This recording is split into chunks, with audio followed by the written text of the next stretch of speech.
Hello my dears, welcome back. നമ്മുടെ P S C ജേണിയുടെ അല്ലെങ്കിൽ ഒരു ഗവൺമെൻറ് ജോലി എങ്ങനെ നേടാം എന്നതിനെക്കുറിച്ചുള്ള വീഡിയോ സീരീസിൻ്റെ 5-മത്തെ വീഡിയോ ആണ് ഇന്നത്തേത്. ശരിക്കും പറഞ്ഞാൽ നമ്മളിപ്പോൾ നടിക്കഷ്ണത്തിലാണ്. 10 വീഡിയോ ആണ് ഞാൻ ഇതിനെക്കുറിച്ച് വിചാരിക്കുന്നത്. അതായത് ഈ 10 വീഡിയോ കൊണ്ട് കംപ്ലീറ്റ്ലി നിങ്ങൾക്ക് എന്ത് ചെയ്യണമെന്ന് പറഞ്ഞു തരാൻ പറ്റുമെന്ന് ഞാൻ പ്രതീക്ഷിക്കുകയാണ്. പക്ഷേ ഇപ്പോൾ നടുക്കഷ്ണത്തിലാണ് എത്തിയിട്ടുള്ളത്. ഞാനിനി ഈ വീഡിയോ സീരീസ് മുന്നോട്ട് കൊണ്ടുപോകണമോ അതോ ഇതുവരേക്ക് മതിയോ, നിങ്ങൾക്ക് ആവശ്യമുള്ള കാര്യങ്ങളൊക്കെ എത്തിയോ എന്നുള്ളതിനെക്കുറിച്ച് നിങ്ങളുടെ അഭിപ്രായം അറിയാനായിട്ട് ഞാൻ ആഗ്രഹിക്കുന്നുണ്ട്. ഇന്ന് വളരെ ഇമ്പോർട്ടൻ്റ് ആയിട്ടുള്ള ഒരു കാര്യം ഞാൻ നിങ്ങൾക്ക് പറഞ്ഞു തരാൻ ആഗ്രഹിക്കുകയാണ്. പി എസ് സി ജേണിയിൽ നമ്മൾ ഒട്ടും തന്നെ ശ്രദ്ധിക്കാത്ത എന്നാൽ ഏറ്റവും ഇമ്പോർട്ടൻ്റ് ആയിട്ടുള്ള ഒരു കാര്യമാണ് ഇന്ന് ഞാൻ നിങ്ങളോട് ഷെയർ ചെയ്യാനായിട്ട് പോകുന്നത്. ഈ ഒരു കാര്യം നിങ്ങൾ ഷെയർ ചെയ്തില്ലെങ്കിൽ എന്താണ് സംഭവിക്കുന്നത് ചോദിച്ചു കഴിഞ്ഞാൽ, നിങ്ങൾ പകുതി വഴിയിൽ പി എസ് സി ജേണി അല്ലെങ്കിൽ ഒരു ഗവൺമെൻറ് ജോലി, നിങ്ങളുടെ ആഗ്രഹമുള്ളൊരു ജോലി, ആ ഒരു യാത്രയിൽ നിങ്ങൾ വഴിയിൽ നിന്ന് പോകുമെന്നുള്ളതാണ്. കാരണം ഈ കാര്യം നിങ്ങൾ ചെയ്തിട്ടില്ല എന്നുണ്ടെങ്കിൽ നിങ്ങളുടെ മനസ്സ് നിങ്ങൾ പറയുന്നത് കേൾക്കില്ല, അതോടൊപ്പം നിങ്ങളുടെ ശരീരവും നിങ്ങൾ പറയുന്നത് കേൾക്കില്ല. കാരണം നമ്മൾ ഒരു കാര്യത്തിലേക്ക് ഇറങ്ങുമ്പോൾ നമ്മൾ ഏറ്റവും കൂടുതൽ അതിന് സപ്പോർട്ട് ചെയ്യേണ്ട ഒരു കാര്യം നമ്മളുടെ മനസ്സും ശരീരവുമാണ്.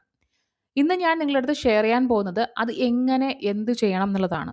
ഒരു പഠന കാലഘട്ടം എന്ന് പറയുമ്പം കൂടുതൽ ആൾക്കാരും എങ്ങനെ ബ്രെയിൻ പവർ ഇമ്പ്രൂവ് ചെയ്യാം, എങ്ങനെ നമ്മൾക്ക് കോൺസെൻട്രേഷനോടുകൂടി പഠിക്കാം, എങ്ങനെ കൂടുതൽ പഠിക്കാം, എങ്ങനെ ഓർത്തിരിക്കാം, ഇതൊക്കെയായിരിക്കും കൂടുതൽ കോൺസെൻട്രേറ്റ് ചെയ്യുന്നത്. പക്ഷേ ഇതിനേക്കാളും ഒക്കെ ഏറ്റവും ഇമ്പോർട്ടൻ്റ് ആയിട്ടുള്ള കാര്യമാണ് മൈൻഡ് ബോഡി ബാലൻസ്. ഈ ഒരു കാര്യം ഇല്ലെന്നുണ്ടെങ്കിൽ നമ്മൾക്ക് ബാക്കിയെല്ലാ കാര്യങ്ങളും വേസ്റ്റാണ്. ഇതുവരേക്കും ഞാൻ പറഞ്ഞ വീഡിയോ സീരീസിൽ നമ്മളുടെ ഫോൺ അഡിക്ഷൻ എങ്ങനെ മാറ്റാം, എക്സാമിന് പഠിക്കാൻ വേണ്ടി മാത്രം, നമ്മളുടെ ഒരു ആവശ്യത്തിന് വേണ്ടി മാത്രം എങ്ങനെ ഫോൺ യൂസ് ചെയ്യാം, നമ്മളുടെ ഇമോഷണൽ കൺട്രോൾ എങ്ങനെ ചെയ്യാം, എങ്ങനെയാണ് ഒരു സ്റ്റഡി റുട്ടീൻ, എങ്ങനെയാണ് 1.5 ഇയേഴ്സിൽ നിങ്ങൾ ഒരു എക്സാം ക്രാക്ക് ചെയ്യാനായിട്ടുള്ള പ്രിപ്പറേഷൻ ചെയ്യേണ്ടതെന്നൊക്കെ പറഞ്ഞിട്ടുണ്ട്. ഇതിനേക്കാളും ഒക്കെ ഇമ്പോർട്ടൻ്റ് ആയിട്ടുള്ള ഒരു കാര്യമാണ് മൈൻഡ് ബോഡി ബാലൻസ്. ഈ ഒരു കാര്യം വന്നാൽ തന്നെ നിങ്ങൾക്ക് ഇമോഷണൽ ബാലൻസ് ഉണ്ടാവും, അതുപോലെ നിങ്ങൾക്ക് ഡിസിപ്ലിൻ ഉണ്ടാവും, അങ്ങനെ ഒരുപാട് മാറ്റങ്ങൾ നിങ്ങൾക്ക് വരും. അപ്പോൾ അത് നമുക്കൊന്ന് ഡിസ്കസ് ചെയ്യാം.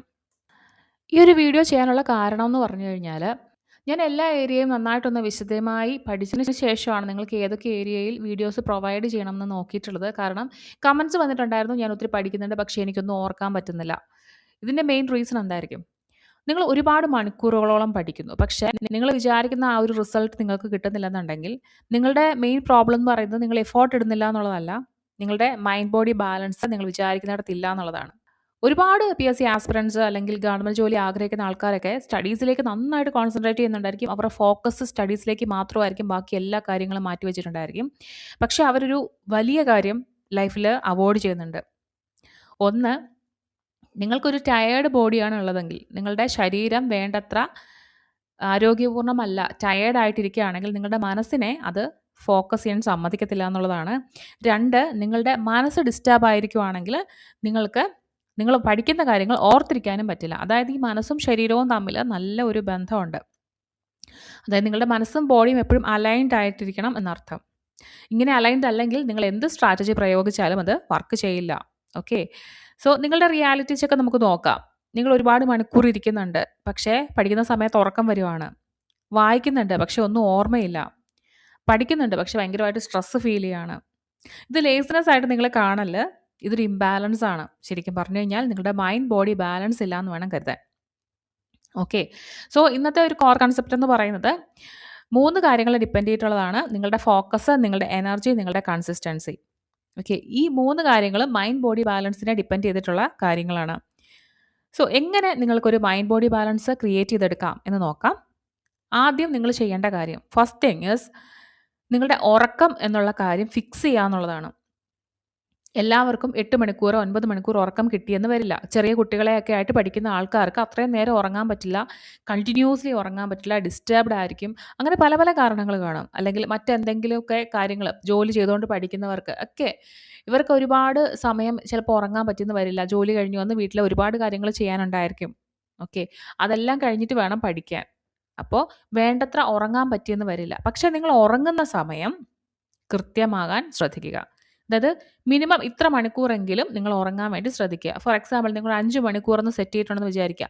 ഉറക്കത്തിൻ്റെ അളവ് ഓരോ മനുഷ്യരെ ഡിപ്പെൻഡ് ചെയ്താണ് ഇരിക്കുന്നത്. ചിലർക്ക് 8 മണിക്കൂർ ഉറങ്ങിയേ പറ്റുള്ളൂ, ചിലർക്ക് 4 മണിക്കൂർ ഉറങ്ങിയാൽ മതിയായിരിക്കും. പക്ഷേ ഒരു സർട്ടൺ ടൈം ഉണ്ട്, അത് കുറയാനും പാടില്ല, കൂടാനും പാടില്ല. ഓക്കെ, 10 മണിക്കൂർ കിടന്ന് ഉറങ്ങിയാലും നിങ്ങൾക്ക് ക്ഷീണം അനുഭവപ്പെടും, 3 മണിക്കൂർ ഉറങ്ങിയാലും നിങ്ങൾക്ക് ക്ഷീണം അനുഭവപ്പെടും. അപ്പോൾ നിങ്ങളുടെ ശരീരത്തിന് നീഡ് എത്രയാണെന്ന് നിങ്ങൾ കൃത്യമായിട്ട് മനസ്സിലാക്കുക. അതനുസരിച്ച് പാറ്റേൺ ഫിക്സ് ചെയ്യാം. ഓക്കെ.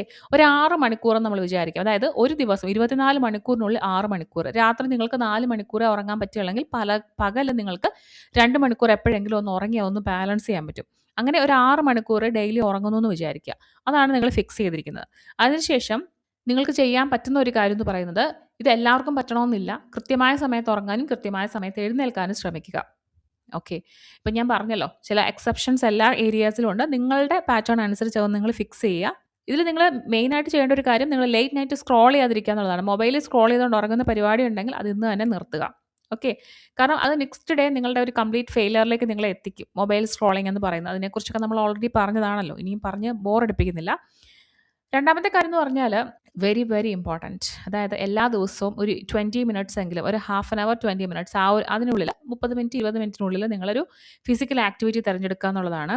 നിങ്ങൾ ജിമ്മിൽ പോകണം എന്നല്ല ഞാൻ പറയുന്നത്. നിങ്ങളൊരു ശരീരത്തിന് മൂവ്മെൻറ്റ് കൊടുക്കുക. അതൊരു വാക്കിംഗ് ആയിരിക്കാം, സ്ട്രെച്ചിങ് ആയിരിക്കാം, എക്സർസൈസ് ചെയ്യുന്നതായിരിക്കാം. എല്ലാ ദിവസവും ഇത് ചെയ്യണം.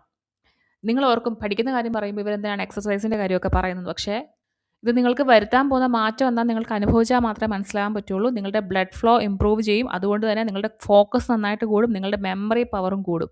വർക്കൗട്ട് ചെയ്താൽ അങ്ങനെയൊരു പ്രത്യേകതയുണ്ട്. അതുപോലെ നിങ്ങളുടെ അഡിക്ഷൻസ് ഒക്കെ കുറയും. നിങ്ങൾക്ക് ഡിസിപ്ലിൻ വരും. ഈ ഒരു കാര്യം വർക്കൗട്ടിൽ കൂടെ മാത്രമേ നിങ്ങളുടെ ലൈഫിൽ കിട്ടുകയുള്ളൂ. സോ 20 മിനിറ്റത്തെ 30 മിനിറ്റത്തെ ഒരുപാട് വർക്കൗട്ട്സ് വീഡിയോസ് ഒക്കെ യൂട്യൂബിൽ അവൈലബിൾ ആണ്. നിങ്ങൾക്ക് പറ്റുന്ന ഒരെണ്ണം എടുത്ത് ചെയ്യുക. ആദ്യത്തെ ഒരു 2-3 ദിവസം ബോഡി പെയിൻ ഉണ്ടാവും. ഒരാഴ്ച ചെയ്ത് കഴിയുമ്പോൾ അത് നിങ്ങൾക്ക് ബാലൻസ്ഡ് ആക്കാൻ പറ്റും. നിങ്ങളുടെ ശരീരം അതുമായിട്ട് അഡാപ്റ്റ് ആവും. ഓക്കെ. അതോടുകൂടി നിങ്ങളുടെ ഉറക്കം ബെറ്റർ ആവും. അതോടുകൂടി നിങ്ങളുടെ ഫോക്കസ് കൂടും. നിങ്ങളുടെ കോൺസെൻട്രേഷൻ കൂടും. നിങ്ങൾക്ക് നന്നായിട്ട് കാര്യങ്ങൾ ഓർത്തിരിക്കാനും പറ്റും. ഇനി മൂന്നാമത്തെ കാര്യം എന്ന് പറയുന്നത്, നിങ്ങളുടെ മനസ്സിനൊരു 5 മിനിറ്റ് റീസെറ്റ് എല്ലാ ദിവസവും കൊടുക്കുക. അതായത് നിങ്ങളുടെ മനസ്സ് ഒത്തിരി ഹെവി ആയിട്ട് ഫീൽ ചെയ്യുകയാണ്, നിങ്ങൾക്ക് ഒരുപാട് കാര്യങ്ങളൊക്കെ പഠിക്കാനുണ്ട്, അത് ഇതൊക്കെ ആലോചിച്ച് ടെൻഷൻ ആവുകയാണെന്നുണ്ടെങ്കിൽ നിങ്ങളെ ഫോഴ്സ് ചെയ്യരുത്. പഠിക്കാൻ വേണ്ടി പഠിച്ചേ പറ്റൂ എന്നുള്ള രീതിയിൽ ഫോഴ്സ് ചെയ്യരുത്. നിങ്ങൾ അപ്പോൾ ചെയ്യേണ്ട ഒരു കാര്യം എന്ന് പറയുന്നത്, കണ്ണടച്ചെവിടെയെങ്കിലും ഇരുന്ന് ഒരു 5 മിനിറ്റ് മെഡിറ്റേഷൻ ചെയ്യുക എന്നുള്ളതാണ്. മെഡിറ്റേഷൻ എന്ന് പറഞ്ഞാൽ മെഡിറ്റേഷൻ ചെയ്യാൻ അറിയില്ലെങ്കിലും കുഴപ്പമൊന്നുമില്ല. ജസ്റ്റ് നിങ്ങളുടെ ശ്വാസത്തിലേക്ക് കോൺസെൻട്രേറ്റ് ചെയ്തതിന് ശേഷം അതിൻ്റെ ഒരു ഇൻ ആൻഡ് ഔട്ട്, ആ ഒരു ഫ്ലോയിലേക്ക് നിങ്ങളൊന്ന് കോൺസെൻട്രേഷൻ കൊടുത്താൽ മതി. അതായത് ശ്വാസം ഉള്ളിലേക്ക് വരുന്നതും പുറത്തേക്ക് കടന്നു പോകുന്നതുമായിട്ടുള്ള ആ ഒരു റൂട്ട് ഉണ്ടല്ലോ, അതിലേക്ക് മാത്രം. അല്ലെങ്കിൽ നിങ്ങളുടെ അബ്ഡോമൻ, നിങ്ങളുടെ വയറിലേക്ക് ഫോക്കസ് കൊടുക്കുക. വയറ് ഉയരുകയും താഴുകയും ചെയ്യുന്നതിലേക്ക്, എന്തെങ്കിലും ഒരു കാര്യത്തിലേക്ക് ഫോക്കസ് ചെയ്ത് കൊടുത്തിട്ട് 5 മിനിറ്റ് റിലാക്സ്ഡ് ആയിട്ട് ഇരിക്കുക. ഈ ഒരു 5 മിനിറ്റ് എന്ന് പറഞ്ഞാൽ നിങ്ങൾക്ക് വീണ്ടും ഒന്ന് ഫ്രഷ് ആയിട്ട് സ്റ്റാർട്ട് ചെയ്യാനുള്ളൊരു സമയമാണ്. നിങ്ങൾക്ക് ടയർഡായിട്ട് ഫീൽ ചെയ്യുന്ന സമയത്ത് നിങ്ങൾ വീണ്ടും പഠിക്കാൻ നിങ്ങളെ ഫോഴ്സ് ചെയ്താൽ വീണ്ടും നിങ്ങൾ മടുക്കത്തേ ഉള്ളൂ. ഓക്കെ. നിങ്ങൾക്ക് ഇഷ്ടമില്ലാത്തൊരു ഫുഡ് നിങ്ങൾ റിപ്പീറ്റ് ചെയ്ത് കഴിപ്പിക്കാൻ ശ്രമിക്കുന്നത് പോലെ ആയിരിക്കും. അതേ സമയത്ത് നിങ്ങളൊന്ന് റിലാക്സ്ഡ് ആയതിനു ശേഷം, അതിൻ്റെ ഗുണങ്ങളെക്കുറിച്ച് ആലോചിച്ച് ബെറ്റർ ആയതിനു ശേഷം നിങ്ങളൊന്ന് പഠിക്കാൻ ശ്രമിക്കുകയാണെങ്കിൽ it will be better for you. Okay. ഇനി നെക്സ്റ്റ് വൺ എന്ന് പറഞ്ഞാൽ, ഫോർത്ത് പോയിന്റ് എന്ന് പറഞ്ഞാൽ, സ്റ്റഡിക്ക് ഒരു ബ്രേക്ക് പാറ്റേൺ വേണം എന്നുള്ളതാണ്. അതായത് കണ്ടിന്യൂസ്ലി 5 മണിക്കൂർ ഞാൻ പഠിക്കും, കണ്ടിന്യൂസ്ലി 6 മണിക്കൂർ പഠിക്കും എന്ന് പറഞ്ഞാൽ നിങ്ങൾക്ക് അതിനകത്ത് ക്വാളിറ്റി ടൈം വളരെ കുറവായിരിക്കും. ക്വാളിറ്റി ടൈം എന്ന് പറഞ്ഞാൽ നിങ്ങൾ ഫോക്കസോടുകൂടി, കംപ്ലീറ്റ് ഫോക്കസോടുകൂടി പഠിക്കുന്ന ഒരു സമയമാണ്. അത് വളരെ കുറവായിരിക്കും. ഓക്കെ. നിങ്ങളൊരു 50 മിനിറ്റ് പഠിക്കുകയാണെങ്കിൽ 10 മിനിറ്റ് ബ്രേക്ക് എടുക്കുക. 1 മണിക്കൂറത്തെ കാര്യമാണ് പറയുന്നത്. അല്ലെങ്കിൽ 2 സെഷനായിട്ട് പഠിക്കുക. 25 മിനിറ്റ് പഠിക്കുക, 5 മിനിറ്റ് ബ്രേക്ക് എടുക്കുക, വീണ്ടും 25 മിനിറ്റ് പഠിക്കുക, 5 മിനിറ്റ് ബ്രേക്ക് എടുക്കുക. പോമോഡോറോ ടെക്നിക്കൊക്കെ നിങ്ങൾക്ക് അറിയാമായിരിക്കുമല്ലോ. സോ അതിന് ആ ഒരു രീതിയിൽ നിങ്ങൾക്ക് ബ്രെയിനിനെ നിങ്ങൾ ആക്റ്റീവ് ആക്കി എടുക്കുക. ഓക്കെ. നിങ്ങൾക്ക് അല്ലെങ്കിൽ 1 അവർ ഇഷ്ടമെങ്കിൽ നിങ്ങൾ ഈ പറഞ്ഞാൽ 50 മിനിറ്റ് പഠിക്കുക, 10 മിനിറ്റ് ബ്രേക്ക് എടുക്കുക. പക്ഷേ ഈ 10 മിനിറ്റ് ബ്രേക്ക് എടുക്കുന്ന സമയത്ത് മൊബൈൽ സ്ക്രോൾ ചെയ്യാനായിട്ട് ദയവ് ചെയ്ത് പോകരുത്. ജസ്റ്റ് നേച്ചറിലേക്ക് നോക്കിയിരിക്കുക, മെഡിറ്റേഷൻ ചെയ്യുക, റിലാക്സ്ഡ് ആവുക, ഒന്ന് നടക്കുക അങ്ങോട്ടും ഇങ്ങോട്ടുമൊക്കെ. അങ്ങനത്തെ കാര്യങ്ങളൊക്കെ മാത്രമേ ചെയ്യാൻ പാടുള്ളൂ. 5th വൺ എന്ന് പറഞ്ഞാൽ നിങ്ങളുടെ മെൻറ്റൽ നോയ്സിനെ കൺട്രോൾ ചെയ്യുക എന്നുള്ളതാണ്. അതായത് നിങ്ങളുടെ ചില ഡിസ്ട്രാക്ഷൻസ് ഒക്കെ നിങ്ങളുടെ ഉള്ളിൽ നിന്ന് തന്നെയായിരിക്കും വരുന്നത്. ഓക്കെ. വേറെ ആരും പുറത്തുനിന്ന് വന്ന് പറയുന്നതായിരിക്കില്ല. നിങ്ങളുടെ ഉള്ളിൽ തന്നെയുള്ള ഓവർ തിങ്കിങ് ആയിരിക്കാം, തോറ്റു എന്നുള്ള പേടിയായിരിക്കാം, മറ്റുള്ള ആളുകളുമായിട്ട് കമ്പയർ ചെയ്യുന്നതായിരിക്കാം. ഇമോഷണൽ ബാലൻസ് എങ്ങനെ കൊണ്ടുവരണം എന്നുള്ള വീഡിയോയിൽ ഇതിനെക്കുറിച്ച് ഞാൻ ഡീപ്പായിട്ട് ഡിസ്കസ് ചെയ്തിട്ടുണ്ട്. അതുകൊണ്ട് കൂടുതൽ പറയുന്നില്ല. സോ ഈ ഒരു കാര്യം റെഡ്യൂസ് ചെയ്യണമെങ്കിൽ നിങ്ങൾ ശ്രമിച്ചേ പറ്റൂ. ഓക്കെ. മെൻറ്റൽ നോയ്സ് ആണ് ഇതെന്ന് മനസ്സിലാക്കിയേ പറ്റുള്ളൂ. ഈ ഒരു കാര്യം നിങ്ങൾ റെഡ്യൂസ് ചെയ്താൽ തന്നെ ഓട്ടോമാറ്റിക്കലി നിങ്ങളുടെ ഫോക്കസ് ഇമ്പ്രൂവ് ചെയ്യുന്നതായിട്ട് നിങ്ങൾക്ക് മനസ്സിലാകാൻ പറ്റും. ഏറ്റവും ഇമ്പോർട്ടൻ്റ് ആയിട്ട് നിങ്ങൾ മനസ്സിലാക്കേണ്ട ഒരു കാര്യം എന്ന് പറയുന്നത്, PSC അല്ലെങ്കിൽ ഒരു ഗവൺമെൻറ് ജോലിക്ക് പഠിക്കുക എന്ന് പറയുന്നത് നിങ്ങൾ എത്രത്തോളം പഠിക്കുന്നു എന്നുള്ളതല്ല. അതൊരു മത്സരമൊന്നുമല്ല. നിങ്ങൾ പഠിച്ച കാര്യങ്ങൾ എത്രത്തോളം നിങ്ങൾക്ക് എഫക്റ്റീവ് ആക്കാൻ പറ്റുന്നു, നിങ്ങൾക്ക് എത്രത്തോളം ബാലൻസ്ഡ് ആയിട്ട് മുന്നോട്ട് പോകാൻ പറ്റുന്നു എന്നുള്ളതാണ് ഇവിടെ നോക്കേണ്ടത്. ഓക്കെ. അപ്പോൾ നമുക്ക് അടുത്ത വീഡിയോസിൽ വേറെ കുറച്ച് ഇമ്പോർട്ടൻ്റ് ആയിട്ടുള്ള കാര്യങ്ങളാണ് ഞാൻ നോക്കണമെന്ന് വിചാരിക്കുന്നത്. അതിനകത്ത് നമുക്ക് ഇമ്പോർട്ടൻ്റ് ആയിട്ട് പറയാനുള്ള കാര്യങ്ങൾ എന്ന് പറഞ്ഞാൽ നിങ്ങൾ എങ്ങനെ ഒരു സെൽഫ് ഡിസിപ്ലിൻ, നിങ്ങൾക്ക് ഡെയിലി ഡിസിപ്ലിൻ എങ്ങനെ ബിൽഡ് ചെയ്യണമെന്ന് പറയണമെന്നുണ്ട്. അതുപോലെ നിങ്ങളുടെ സ്മാർട്ട് സ്റ്റഡി ടെക്നിക്സിനെ കുറിച്ച് പറയണമെന്നുണ്ട്. നിങ്ങളുടെ റിവിഷൻ സ്ട്രാറ്റജി എങ്ങനെയായിരിക്കണം എന്ന് പറയണമെന്നുണ്ട്. അതുപോലെ നിങ്ങളുടെ മോക്ക് ടെസ്റ്റ്, ഞാൻ ഇതൊക്കെ പറഞ്ഞല്ലോ ഇതെല്ലാം ചെയ്യണമെന്ന്. മോക്ക് ടെസ്റ്റ് സ്ട്രാറ്റജി എന്തായിരിക്കണം, അതുപോലെ നിങ്ങളുടെ ഒരു 90 ഡേയ്സ് പ്ലാൻ, ഒരു സ്റ്റഡി പ്ലാൻ എങ്ങനെ ആയിരിക്കണം, ഇത്രയും കാര്യങ്ങളാണ് ഞാൻ വരുന്ന വീഡിയോസിൽ പറയാൻ ആഗ്രഹിക്കുന്നത്. ഇത് കണ്ടിന്യൂ ചെയ്യണം എന്നുണ്ടെങ്കിൽ മാത്രം നിങ്ങളൊന്ന് കമൻറ്റ് ചെയ്യുക. നിങ്ങളുടെ കമൻറ്റ് അനുസരിച്ചായിരിക്കും ഈ ഒരു വീഡിയോ കണ്ടിന്യൂ ചെയ്യണമോ അതോ ഇത്രയൊക്കെ കാര്യങ്ങൾ മതിയോ എന്ന് ഞാൻ തീരുമാനിക്കുന്നത്. അപ്പോൾ thank you so much for watching. മറ്റൊരു വീഡിയോയിൽ കാണാം. ബൈ.